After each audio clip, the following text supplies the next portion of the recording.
ॐ देवदेव जगन्नाथ संसारनवतारक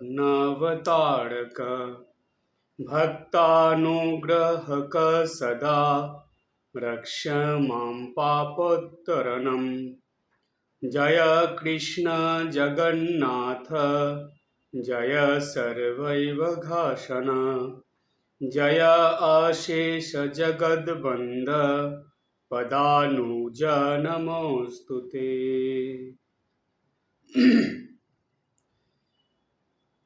জগতের নাথ যিনি, সেই জগন্নাথ দেবের প্রণাম মন্ত্র এখানে উচ্চারণ করলাম। এই প্রণাম মন্ত্রটা অনেকেরই জানা, আবার অনেকের অজানা।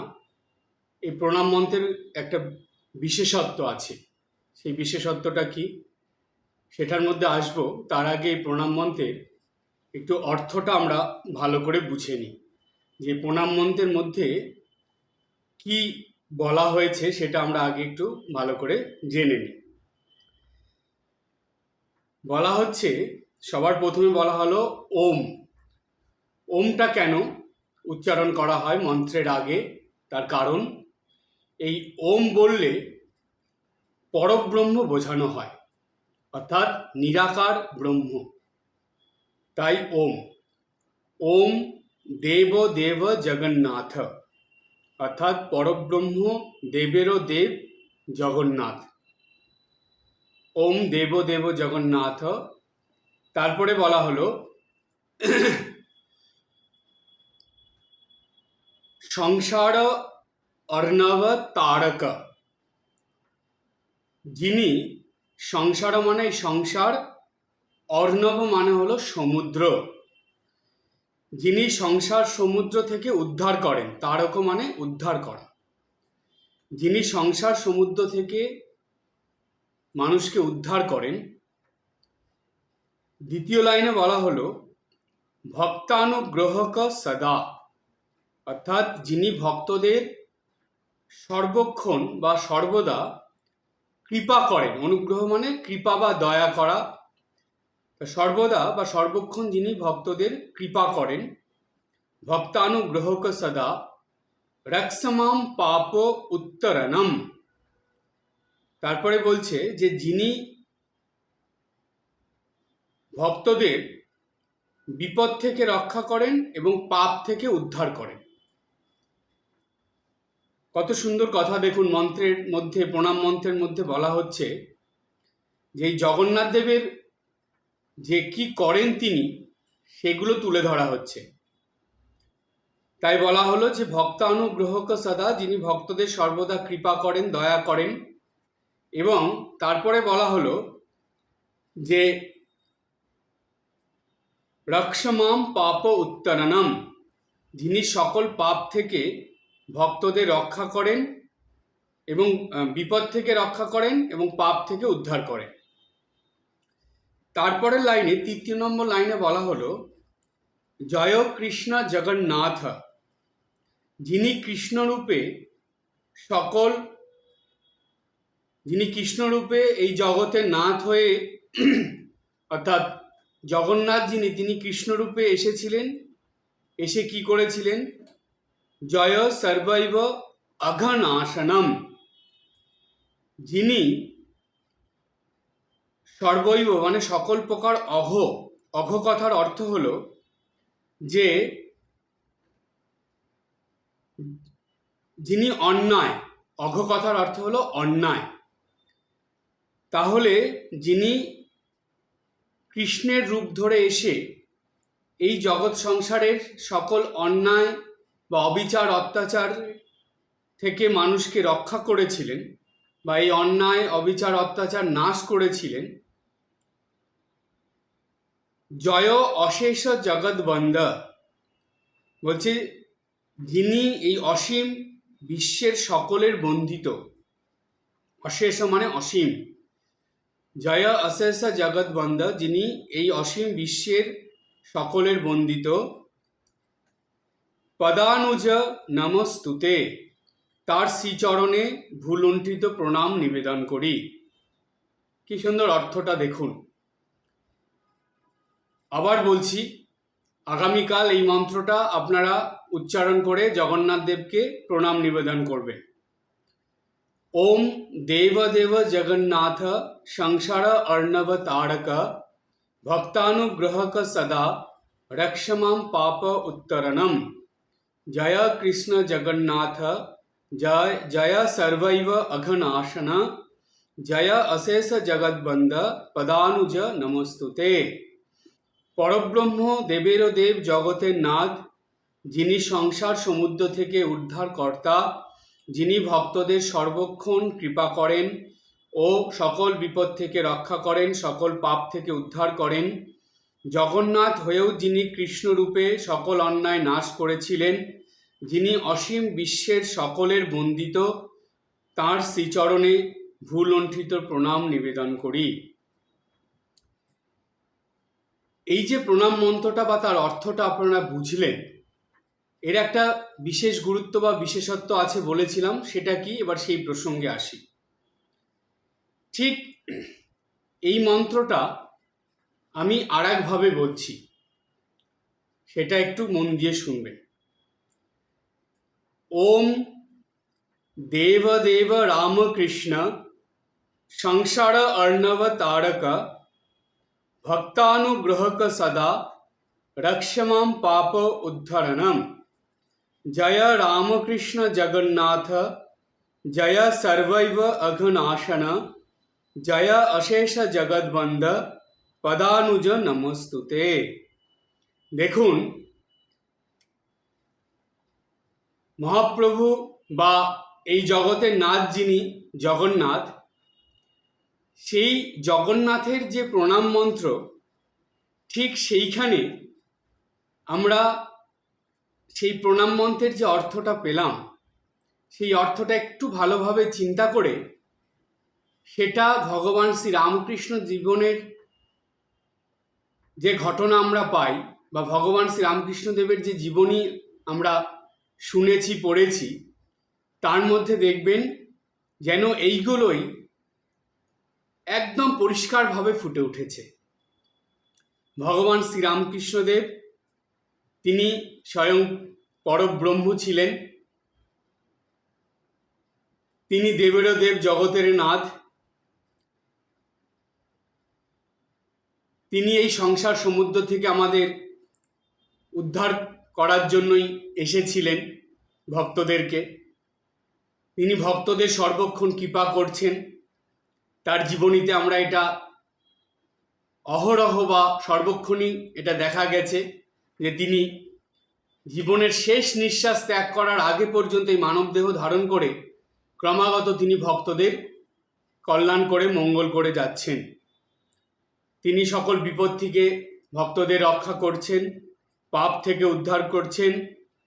তিনি যিনি রাম, যিনি কৃষ্ণ, তিনি রামকৃষ্ণ হয়ে এসেছিলেন সেই জগন্নাথ, এবং তিনি এই অসীম বিশ্বের সকলের বন্দিত। বর্তমান সময়ে তাই সারা বিশ্বের মানুষ ভগবান শ্রীরামকৃষ্ণকে বন্দনা করছে। সেই ভগবান শ্রীরামকৃষ্ণের চরণে ভুলণ্ঠিত প্রণাম আমরা নিবেদন করি। দেখুন, আজকে যে বিষয় নিয়ে আলোচনা করব, সেই বিষয়টার নাম হলো সচল শ্রী শ্রী জগন্নাথ দেবের রথযাত্রা লীলার অমৃত কথা। সচল শ্রী শ্রী জগন্নাথ দেব। সচল কেন কথাটা বলা হলো বা এই শব্দটা কেন উচ্চারণ করা হলো? কারণ পুরীতে যেই জগন্নাথ দেবকে দেখা যায়, জগতের নাথ হিসাবে যাকে পূজা করা হয়, যার বন্দনা করা হয়, সেই জগন্নাথ দেবী এসেছিলেন রাম হয়ে, এসেছিলেন শ্রীকৃষ্ণ হয়ে। এই কলিযুগে তিনি এসেছেন বা এসেছিলেন শ্রীরামকৃষ্ণ হয়ে। তাই রামকৃষ্ণ হয়ে এসে সেই জগন্নাথ তিনি রামকৃষ্ণ নাম নিয়ে ভক্তদের সঙ্গে রথের দিনে লীলা করেছিলেন। এমনকি স্বয়ং জগন্নাথ হয়ে তিনি রথ টেনেছিলেন। সুতরাং তিনি তো সচল জগন্নাথ। তো সেই জন্যই নামটা বলা হলো সচল শ্রী শ্রী জগন্নাথ দেবের রথযাত্রা লীলার অমৃত কথা। এই রথযাত্রার দিনে স্বয়ং সচল জগন্নাথ তিনি যে কি লীলা করেছিলেন সেই প্রসঙ্গে নিয়ে আজকে আমরা আলোচনা করব। খুব দারুণ প্রসঙ্গ, দেখবেন এটা একটা ধ্যানের বিষয়, ধ্যানের প্রসঙ্গ। এটা শুধু শোনার বা শুধু শুনে একটু চিন্তা করলাম, প্রণাম করলাম, এতটুকুই সীমাবদ্ধ রাখলে চলবে না। এটাকে ধ্যান করতে হবে। ধ্যানের মধ্যে ভাবতে হবে যে পুরীতে যেই জগন্নাথ, যিনি স্বয়ং বিষ্ণু, তিনি এই কলিযুগে সচল জগন্নাথ শ্রীরামকৃষ্ণ হয়ে লীলা করে গেলেন। কোথায়? সেই জগন্নাথের একনিষ্ঠ ভক্ত বলরাম বসুর বাড়িতে সেই জগন্নাথ তার ভক্তিতে, তার শ্রদ্ধায়, তার ভালোবাসায়, তার নিষ্ঠায় এত প্রসন্ন হয়েছিলেন, সেই সচল জগন্নাথ সেই ভক্তের বাড়িতে গিয়ে রথের দিন লীলা করলেন। কি দারুণ সেইখানে লীলা! সারাটা দিন, সকাল থেকে একদম রাত পর্যন্ত সেই লীলা চলেছে। স্বয়ং জগন্নাথ রথ টেনেছেন, গান করেছেন, ভক্তদের সঙ্গে নাচানাচি করেছেন, কত হাসি মজার ঘটনা বলেছেন এবং কত যে উপদেশ দিয়েছেন তারই অত্যা নেই। সারাটা দিন যেন সেই দিব্যভাবে রয়েছেন। কি দারুণ সেই ঘটনা! সেই ঘটনা পড়লে মন যেন এমনিতেই ধ্যানের মধ্যে চলে যায়। এগুলোই তো ধ্যান করতে হয়। রামকৃষ্ণ ভক্তমণ্ডলীর কাছে এটা একটা খুব বড় পাওনা, যেই বিশেষ বিশেষ দিনগুলোতে দেখবেন হয় ঠাকুর শ্রী রামকৃষ্ণদেব, না হয় শ্রীমা সারদা দেবী, না হলে স্বামী বিবেকানন্দ, কারো না কারো কিছু না কিছু আছে যেগুলো ভক্তরা ধ্যান করতে পারে। কি দারুণ তারা লীলা করে গেছিলেন যে এই কলিযুগে মানুষের ধ্যান হওয়া খুব মুশকিল। প্রার্থনা কিছুটা হবে, জপ কিছুটা হয়, কিন্তু ধ্যান কিছুতেই হতে চায় না। কেননা ধ্যানের জন্য যে মনের পরিস্থিতি বা মনের অবস্থা দরকার সেটা কলিযুগের মানুষের হয় না। কিন্তু এটা জেনে শুনেও মানুষ যদি একটু বুদ্ধি খরচ করে বা একটু তাদের মনের ভিতরে এই বোধ থাকে যে আমরা যদি এই বিশেষ দিনগুলোতে বা সারা বছরের বিশেষ দিনের এই ঘটনাগুলোকে একটু ভালোভাবে চিন্তা করি, তাহলেই সেটা ধ্যানের কাজ হয়ে যায়।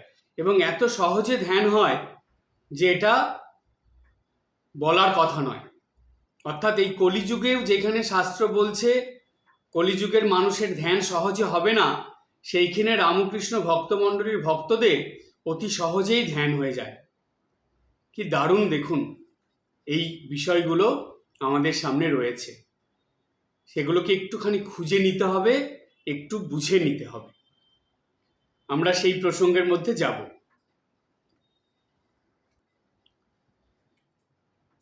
সচল জগন্নাথ যিনি ভগবান শ্রী রামকৃষ্ণদেব, সেই সচল জগন্নাথের জন্মস্থান ছিল কামারপুকুর। যখন শ্রীরামকৃষ্ণদেব কামারপুকুরে জন্মেছিলেন, সেই সময়ের আগের থেকেই ওই কামারপুকুর অঞ্চলে বেশ ধুমধামের সঙ্গে রথের মেলা বা রথযাত্রা উৎসব পালিত হতো। তো সচল জগন্নাথের জন্মস্থানে রথযাত্রা কেমন হতো সেটা আমরা একটু জেনে নিই। এটা একটা খুব সুন্দর নতুন প্রসঙ্গ।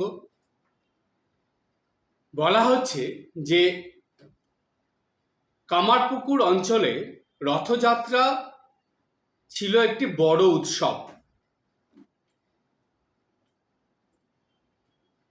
এই গ্রামে অর্থাৎ কামারপুকুর গ্রামে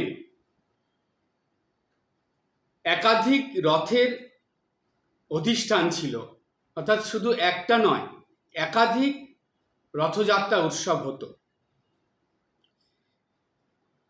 সেই উপলক্ষে শুধু কামারপুকুর না, আমি বলেছি কামারপুকুর অঞ্চল, অর্থাৎ কামারপুকুর, মুকুন্দপুর, শ্রীপুর, এসব গ্রামের অধিবাসীরা এই রথযাত্রাকে কেন্দ্র করে কি করত? বিশেষ আনন্দ উৎসব পালন করত। কামারপুকুরে প্রতিষ্ঠিত ধর্মের অর্থাৎ ধর্ম ঠাকুরের রথযাত্রা সেই সময় মহা সমারোহে সম্পন্ন হতো। এই রথটা কেমন ছিল তখনকার সময়ে? সেই যে মহা সমারোহে রথযাত্রা হতো, সেই রথের যে বর্ণনা সেটা কেমন? নবচূড়া সমন্বিত সুদীর্ঘ রথখানি তখন তাহার মন্দির পার্শ্বে নিত্য নয়ন গোচর হইত। অর্থাৎ এই ধর্ম ঠাকুরের যে রথযাত্রা উৎসব, ধর্ম ঠাকুরের যে মন্দির আছে কামারপুকুরে, সেই মন্দিরের পাশেই রথটা রাখা থাকতো সারা বছর। আর রথযাত্রা উৎসবের সময় সেটাকে খুব সুন্দর করে সাজিয়ে পুরো কামারপুকুর গ্রামে ঘোরানো হতো। ধীরে ধীরে সংস্কারের অভাবে এই রথটা নষ্ট হয়ে গিয়েছিল। ভগবান বিষ্ণু ছিলেন এই কামারপুকুরের বণিকপাড়ার ভৈরব দত্তের বাড়ির কুলদেবতা। সেই কুলদেবতা নারায়ণকে নিয়ে বণিকপাড়ায় এই ভৈরব দত্তের বাড়ির থেকে একটি রথ বেরোতো। সেই রথে ওই বিষ্ণুকে চড়িয়ে, কুলদেবতা বিষ্ণুকে চড়িয়ে পুরো গ্রাম ভ্রমণ করানো হতো। সে খুবই আনন্দের একটা উৎসব হতো।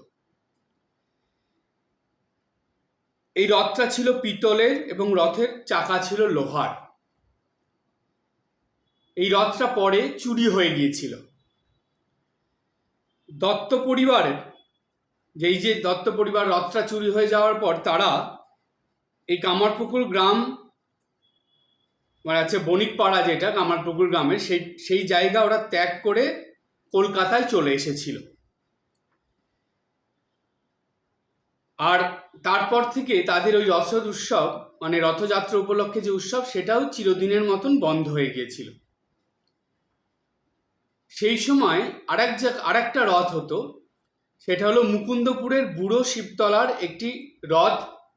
সেটাও দৃষ্টিগোচর হতো। সেই বুড়ো শিবতলার ওইখানে একটা রথ থাকতো সারা বছর, কিন্তু ওই রথের সময় সেটাকেও খুব সুন্দর করে সাজিয়ে রথযাত্রা উৎসব পালন করা হতো, সেটাও গ্রামে ঘোরানো হতো। বর্তমান সময়ে কিন্তু এটি আছে কেবল কামারপুকুর অঞ্চলের রথোৎসব। বর্তমান সময়ে এই মুকুন্দপুরের বুড়ো শিবতলার যে রথের উৎসবটা ঠাকুরের আগের সময় থেকে যে চলে আসছিল, ঠাকুরের সময়ে চলেছে, পরে পরে কিন্তু সেটা এখনো পর্যন্ত চলছে, সেটা বন্ধ হয়ে যায়নি। সেই রথ উৎসব কামারপুকুরে এখনো হয়ে চলেছে। এরপরে সেই অঞ্চলের আরেকটা ঘটনার মধ্যে যাই। এই রথযাত্রা উপলক্ষে মেলা। কামারপুকুর অঞ্চলে বড় মেলা অনুষ্ঠিত হতো এই রথযাত্রা উৎসবকে কেন্দ্র করে।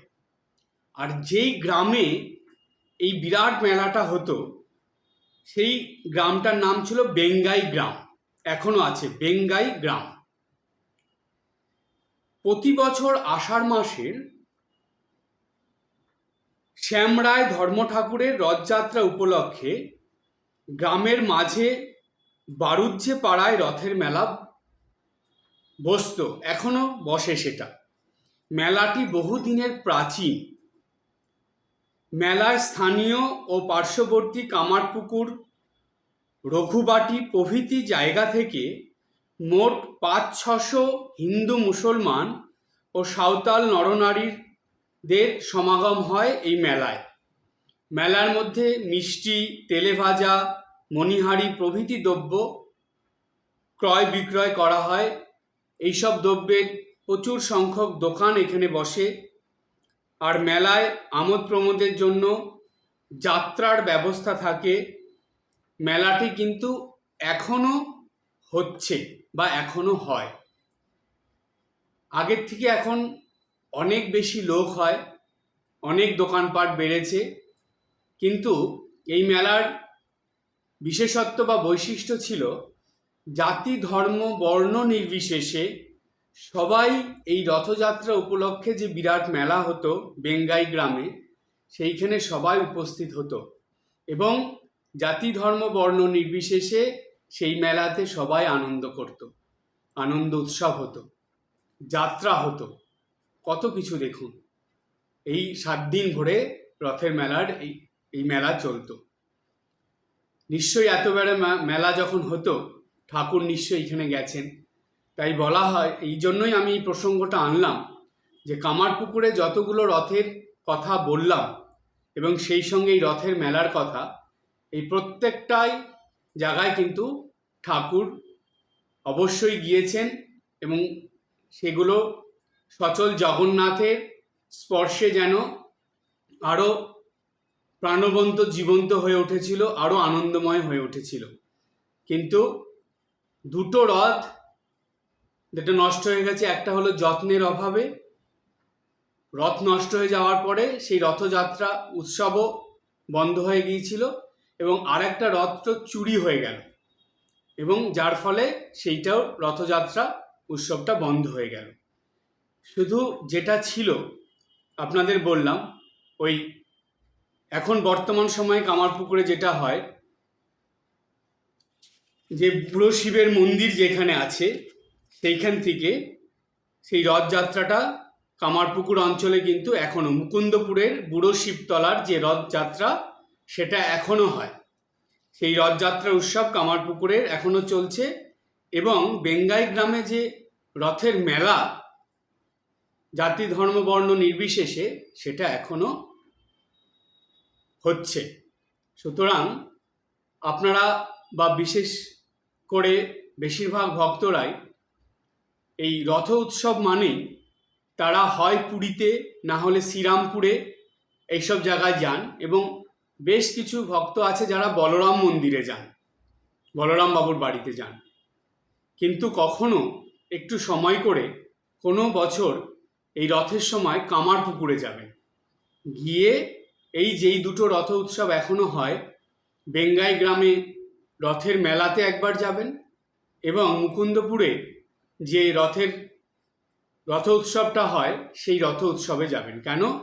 এই দুটো জায়গাতে সচল জগন্নাথ দেব অর্থাৎ শ্রীরামকৃষ্ণ দেব তিনি সেইখানে গিয়েছিলেন।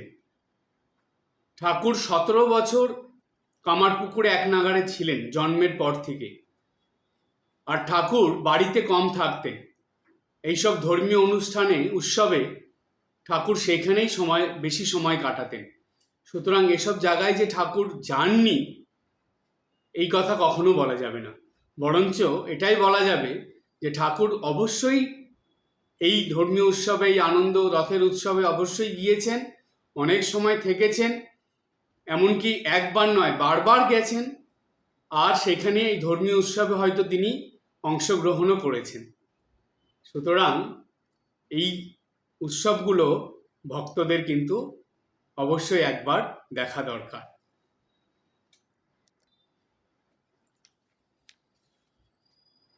সচল জগন্নাথ ভগবান শ্রীরামকৃষ্ণদেব তিনি তার পরম ভক্ত বলরাম বসুর বাড়িতে গিয়েছিলেন রথযাত্রা উৎসব উপলক্ষে। বলরাম বসু তিনি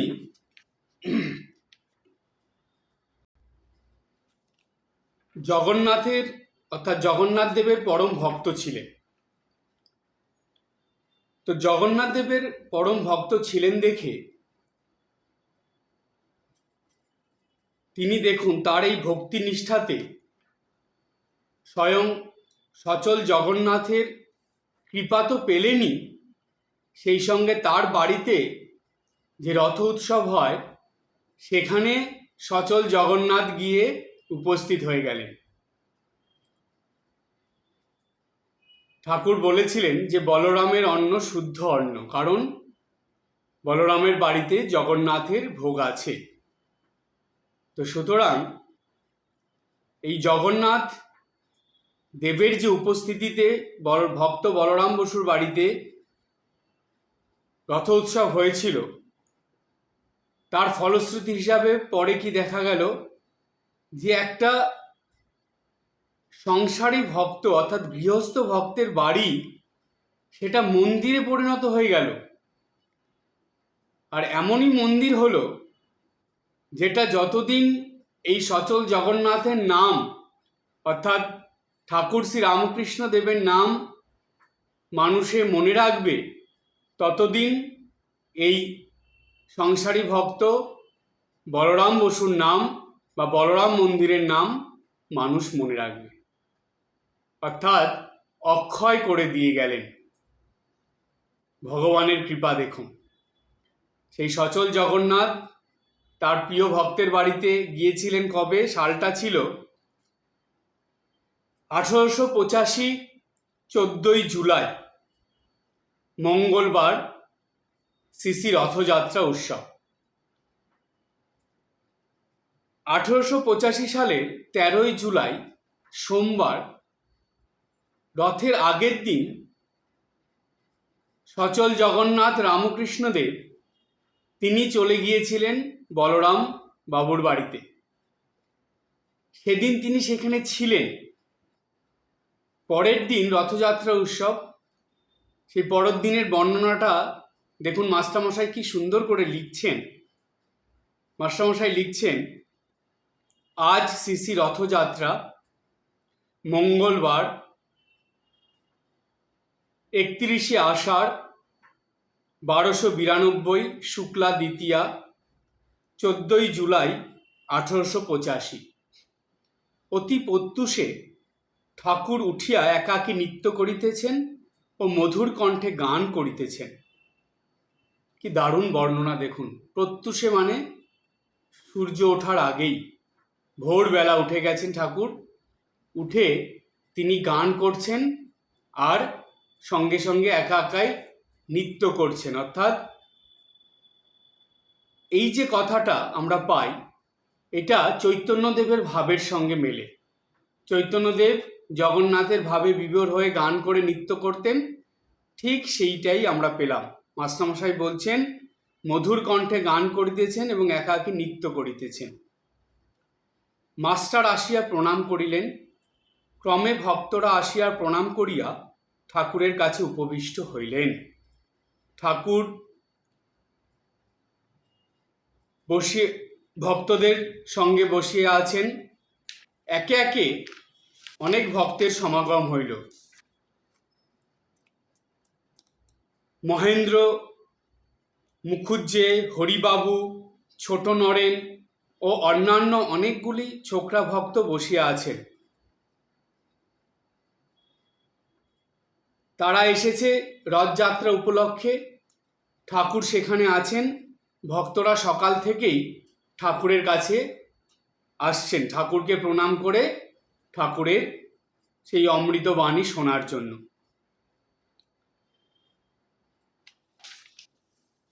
এই যে দিনটা, এই দিনটায় মাস্টারমশাই অনেক কিছু তুলে ধরেছেন। এত আনন্দের দিন সেটা ছিল যে সেই দিনে ঠাকুর,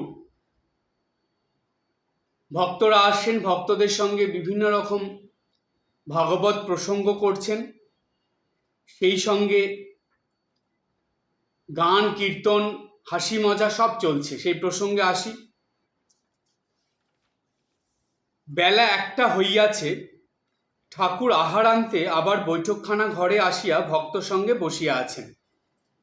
একটি ভক্ত পূর্ণকে ডাকিয়া আনিয়াছেন। ঠাকুর মহানন্দে মাস্টারকে বলিতেছেন, এই গো পূর্ণ এসেছে। সেই দিন অনেক ভক্তরা এসেছিলেন এবং সেই সঙ্গে নরেন্দ্রনাথও এসেছিলেন, অর্থাৎ স্বামী বিবেকানন্দ সেদিন বলরামবাবুর বাড়িতে ঠাকুরের কাছে এসেছিলেন।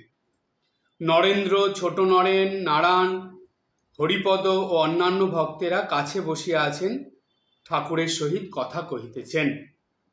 ঠাকুর তাদেরকে কাছে বসিয়ে নিয়ে তাদের সঙ্গে কথা বলছেন।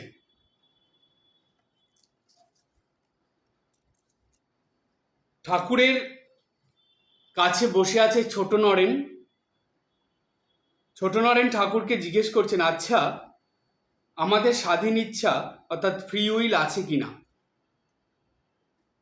ঠাকুর শ্রী রামকৃষ্ণদেব সেই কথা শুনে বলছেন, আমি কে খোঁজ দেখি, আমি খুঁজতে খুঁজতে তিনি বেরিয়ে পড়েন, আমি যন্ত্র তুমি যন্ত্রী। চিনির পুতুল দোকানে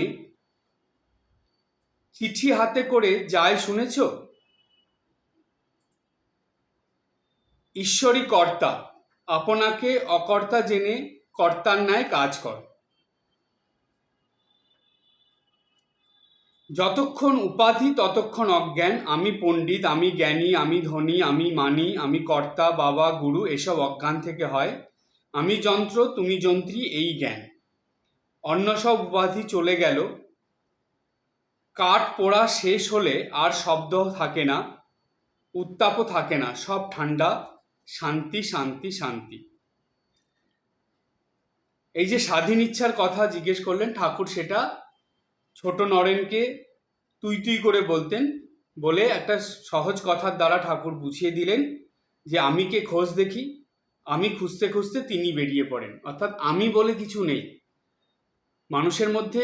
মানুষ যে সবসময় আমি আমি করে, আমার ইচ্ছা করে, আমিটা কে? ঠাকুর বললেন আমি কে খোঁজো, আমি কে খুঁজতে খুঁজতে তুমি এসে পড়ে, অর্থাৎ আমি আর থাকে না। তো এইসব বলে ঠাকুর বললেন, যখন তুমি চলে আসে জীবনে তখন সব শান্তি। তাই শান্তি শান্তি শান্তি, তিন শান্তি, অর্থাৎ সব কিছুই এই শান্ত হয়ে যায়। মনের আর কোনো কামনা বাসনা থেকে আরম্ভ করে চাওয়া পাওয়া লোভ লালসা কিছুই থাকে না। এবার এই কঠিন প্রসঙ্গ অর্থাৎ এইরকম গভীর প্রসঙ্গ বলে, যেহেতু সেদিন রথের দিন, হাসি খুশি আনন্দের দিন, ঠাকুর এবার হাসি মজা শুরু করলেন। ঠাকুর নরেন্দ্রনাথকে বলছেন, একটু গান আ, অর্থাৎ একটু গান কর।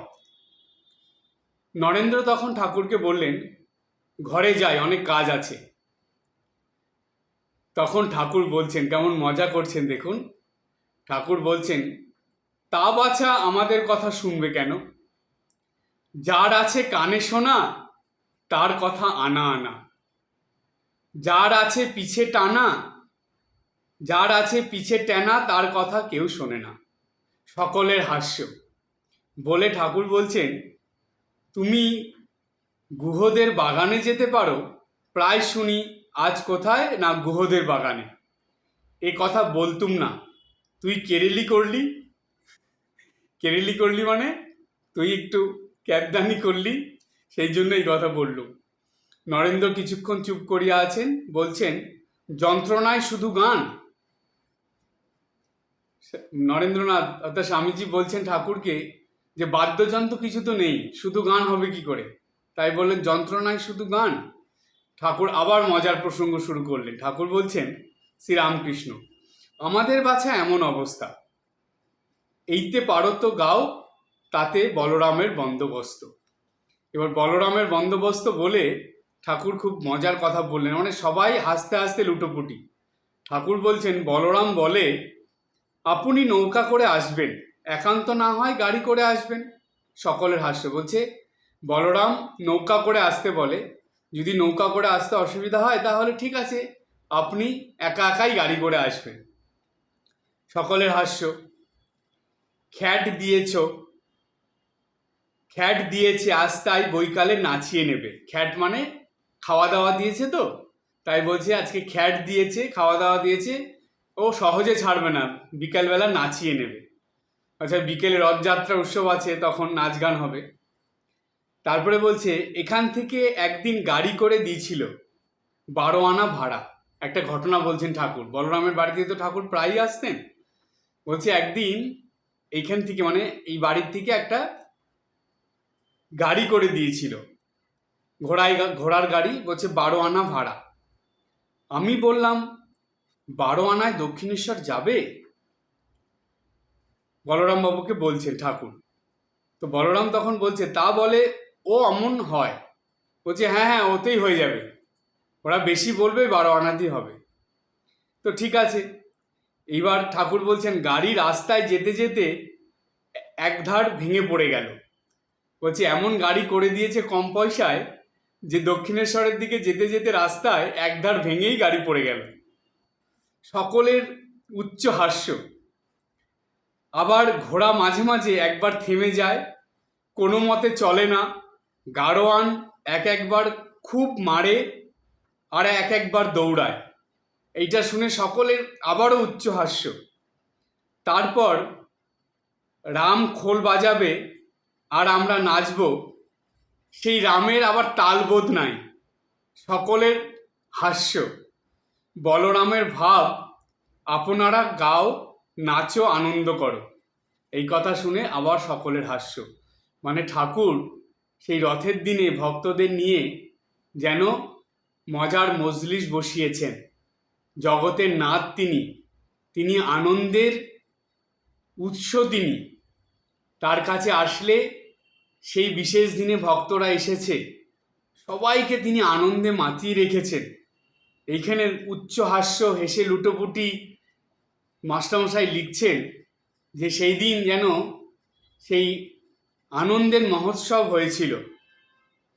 তো এবার বলছে যে ভক্তেরা বাটি হইতে আহারাদি করিয়া ক্রমে ক্রমে আসিতেছেন, অর্থাৎ বিকালবেলা রথের উৎসব হবে, রথ টানা হবে, সেই জন্য ভক্তরা দুপুরবেলা খাওয়া দাওয়া করে যেই একটু বিকেল বিকেল হচ্ছে সবাই একে একে সেই বলরাম বাবুর বাড়িতে আসছে।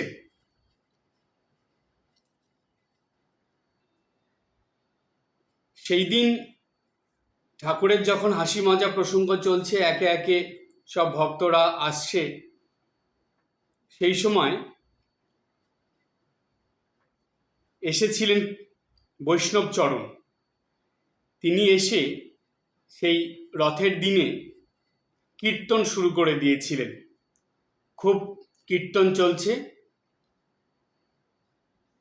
বৈষ্ণবচরণ গান করছেন, হরি হরি বলরে বিনে, এই গানটা করে আবার দ্বিতীয় গান করলেন, বিফলে দিন যাইরে বিনে শ্রীহরির সাধন বিনে।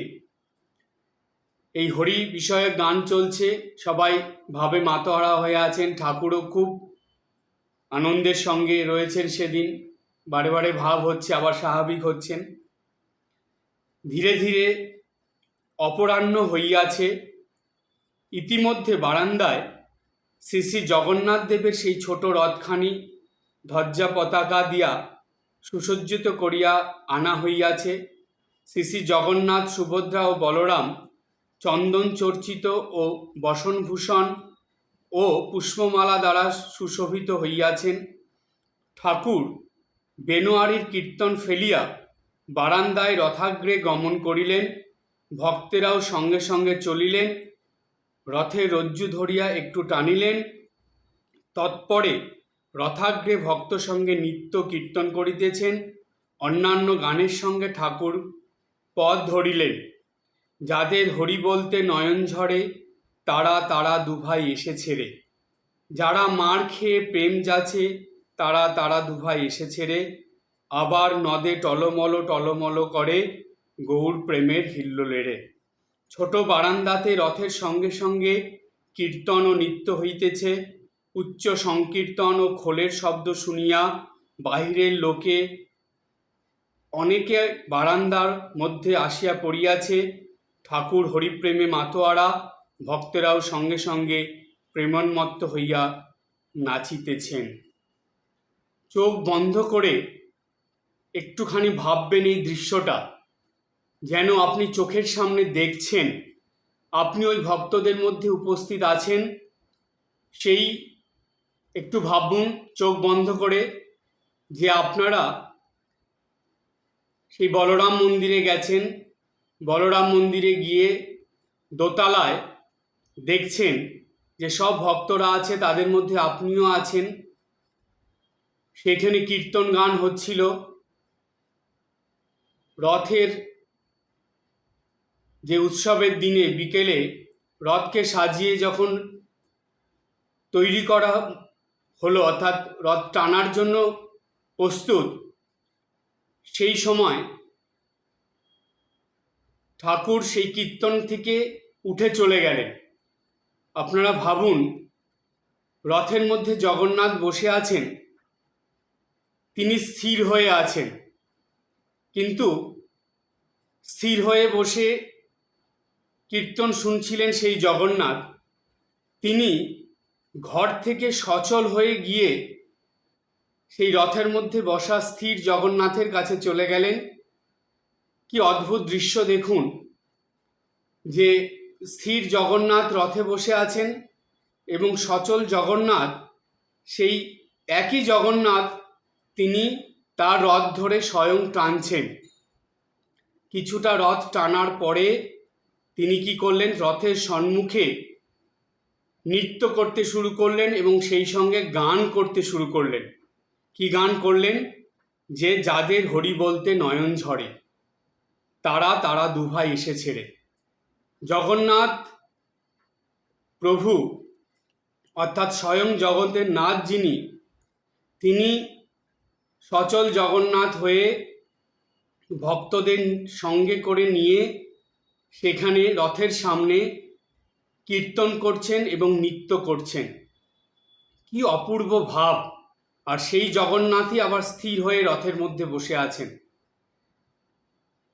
আপনারা জানলে অবাক হয়ে যাবেন, সারা পৃথিবীর মধ্যে এই রথযাত্রা এমন একটা উৎসব, যেই উৎসবের দিনে স্বয়ং ভগবান মন্দির থেকে বাইরে বেরিয়ে আসেন শুধু ভক্তদের কল্যাণ করার জন্য, শুধু ভক্তদের মঙ্গল করার জন্য, শুধু ভক্তদের দর্শন দিয়ে তাদের কৃপা করার জন্য এবং ভক্ত সঙ্গে আনন্দ করার জন্য। ঠিক সেটা মানুষ এটা বিশ্বাস করবে না, ভাববে সে জগন্নাথ দেব তো রথেই বসে থাকে, সে আর ভক্তদের সঙ্গে কোথায় মিশতে পারছে, ভক্তদের সঙ্গে কোথায় গান করছে, কোথায় নৃত্য করছে, কোথায় রথ টানছে। সেই একই জগন্নাথ তিনি রামকৃষ্ণ দেব হয়ে এসে সেই কথা সত্য করে দিলেন। এখন আর কেউ এই প্রশ্ন তুলতে পারবে না, কেউ এই কথা বলতে পারবে না যে জগন্নাথ দেব ভক্তদের সঙ্গে রথ টানেনি, জগন্নাথ দেব ভক্তদের সঙ্গে গান করেনি, নৃত্য করেনি, বরং তিনি ভক্তদের মধ্যে মিশে গিয়ে গান করেছেন, নৃত্য করেছেন এবং সবাইকে সেই দিব্যভাবে ভরিয়ে রেখেছিলেন। কি অপূর্ব দৃশ্য, কি অপূর্ব সেই ভাব! একটুখানি যদি মন দিয়ে আপনারা এই প্রসঙ্গটা শুনে চোখ বুজে ধ্যান করেন, দেখবেন মন মুহূর্তের মধ্যে যেন সেই দিব্যানন্দে ভরে যায়। এই তো জগন্নাথ দেবের রথযাত্রা, এই তো উৎসব। সুতরাং জানবেন, এই রথ উৎসব শুধু চোখ খুলে বাইরের দেখে সেই উৎসবের আনন্দ নিয়ে থেমে থাকলে চলবে না। আমাদের অন্তর্জগতেও যে রথ আছে, যেই রথে স্বয়ং ভগবান জগন্নাথ, রামকৃষ্ণদেব, সচল জগন্নাথদেব বসে আছেন, তার যে উৎসব, সেটাও অন্তরের মধ্যে অনুভব করতে হবে, চোখ বুজে চিন্তা করতে হবে এবং এই ভিতরেই রথযাত্রার উৎসব উদযাপন করতে হবে। এটাই তো ভক্তদের কাছে পাওনা। রথযাত্রার উৎসব যেমন বাইরে হবে, তেমন চোখ বন্ধ করলে সেটা অন্তরেও হবে। তাই আগামীকাল এই রথের দিনে অর্থাৎ রথ উৎসবের সময় আপনারা অবশ্যই সচল জগন্নাথ দেবের রথের উৎসবের কথা ভাববেন, চিন্তা করবেন।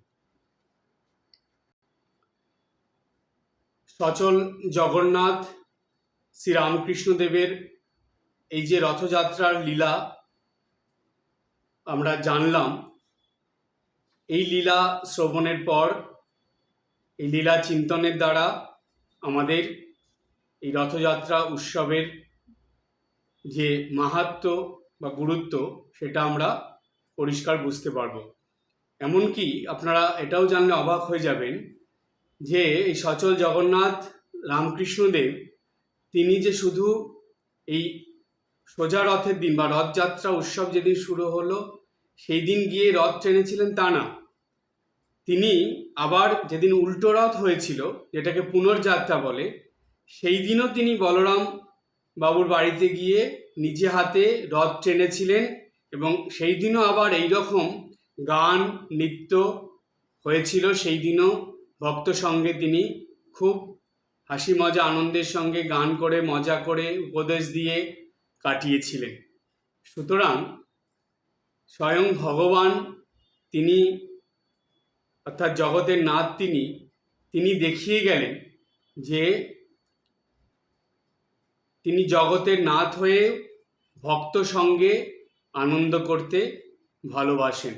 আর এই জগন্নাথ দেবী একমাত্র দেবতা বা একমাত্র ভগবান, যিনি মন্দির থেকে ভক্তদের দর্শন দিতে এবং ভক্তদের পরম কল্যাণ সাধন করতে বেরিয়ে আসেন এবং মন্দিরের বাইরে থেকে ভক্তদের অকাতরে কৃপা বিতরণ করেন, তাদের আনন্দ দান করেন এবং তাদের উদ্ধারের ব্যবস্থা করেন।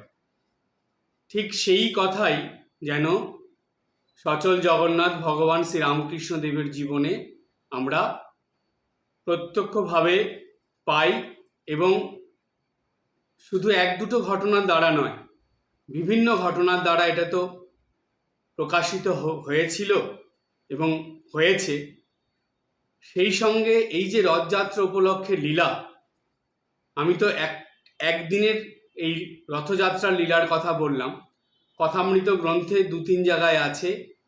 তো আমি এই কারণে এটা বললাম, যেহেতু এটা রথযাত্রার দিনের ঘটনা, সেই জন্য এটা আলোচনা করলাম। এরপরে কিন্তু উল্টো রথের ঘটনাও আছে। তো এই ঘটনাগুলোকে লীলা বলা হয়।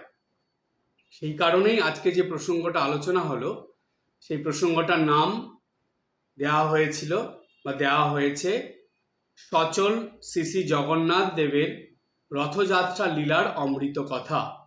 এটা আপনারা সবাই শ্রবণ করলেন। আপনারা এটা নিয়ে ধ্যান করবেন এবং যদি সম্ভব তারা বলরাম বাবুর বাড়িতে যাবেন। যেসব ভক্তরা যেতে পারবেন অবশ্যই গিয়ে প্রণাম করে আসবেন, এবং যারা যেতে পারবেন না, কেউ হয়তো পুরী ধামে অনেকে যাবেন, অনেকে শ্রীরামপুরে যাবেন মাহেশের রথ দেখতে, আর কিছু ভক্তদের বলবো যদি সম্ভব হয় কামারপুকুর যাবেন, সেখানেও প্রভুর লীলাস্থান, সেখানেও রথযাত্রা উৎসব, সেটাও দেখে আসবেন। আজকে এই পর্যন্ত। সবাই ভালো থাকবেন, হাসি খুশি আনন্দে থাকবেন। ওম জননীং শারদাম দেবীং রামকৃষ্ণম জগদ্গুরুম পাদপদ্মে তয়ো শ্রিত্বা প্রণমামি মুহুর্মুহুঃ।